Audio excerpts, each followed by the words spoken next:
So the problem with just having compassion and not grace is there's no impetus for the receivers of that compassion to change. We're giving people what they need to stay in the place that they are with just a little bit more comfort. I can give another example. At church we have a book table, and there's a group of people from a local homeless shelter who come to church sometimes on Sunday. And one time I was hanging out at the book table looking at books to order, and one of these homeless men came up and asked for a book. He was looking at it, and he says, "Can I have this book?" And the woman running the table said, these books are for sale. And he says, "Well, can I have this one?" And she said, "No." He says, "Well, how much does it cost?" And she said, $20. And he said, "Oh, okay." And he says, "Are you sure I just can't have this one?"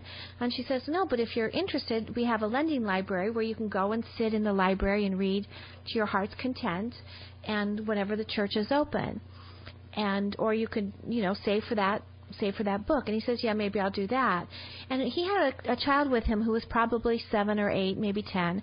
And the child said, "Can I have this book? Can I have this book? I want this book. I want this book." And it was just the idea of just being given those books without really having to find a way themselves to come up with the money or to come up with the way to get those books. Wasn't in their consciousness, wasn't something that they felt they were able to do, because they were given things without having to necessarily learn how to get those things for themselves, without having tools to get them themselves, or being taught how to get them themselves. Becomes almost a sense of entitlement. Yeah. And it's truly a product of our environment. Right. So treating someone with compassion and helping from a place of compassion can be really good as a temporary measure, or until someone is able to receive grace, to be able to receive a larger gift, or a gift that will help them to cause a change within themselves.